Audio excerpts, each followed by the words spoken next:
কিছুদিনের জন্য ছুটি কাটাতে আবারও মাকে সাথে নিয়ে বেরিয়ে পড়ছি। কোথায় যাচ্ছি সেটা তোমরা পুরো ব্লগটা দেখলেই জানতে পারবে। স্টেশনে এসে ট্রেনের জন্য একটু অপেক্ষা করতে হয়েছিল, তাই আমি তো বসেই পড়েছিলাম।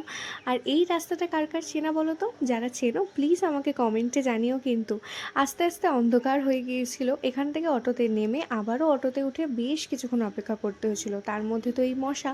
তারপর যাই হোক, ফাইনালি চলে এসেছি। যারা আমার পুরনো ভিউয়ার্সের রয়েছে তারা তো এই ব্যাকগ্রাউন্ডটা দেখে চিনতেই পেরেছে যে আমি কোথায় এসেছি। যদি না পেরে তাও বলেই দিই, এসেছি হচ্ছে সেজো মামার বাড়িতে। সেজো মামা আসার সাথে সাথেই এনেছিল ডাল বড়া, যেটা আমি আর মা খেতে ভীষণ ভালোবাসি।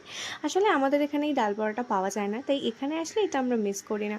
তারপরে খেয়ে দিয়ে আমি আর মা মিলে একটু মার্কেটটা ভিজিট করতে বেরিয়েছিলাম। তো সেখানে ফেরার সময় একটু নিয়েছিলাম কিছু খাবার দাবার।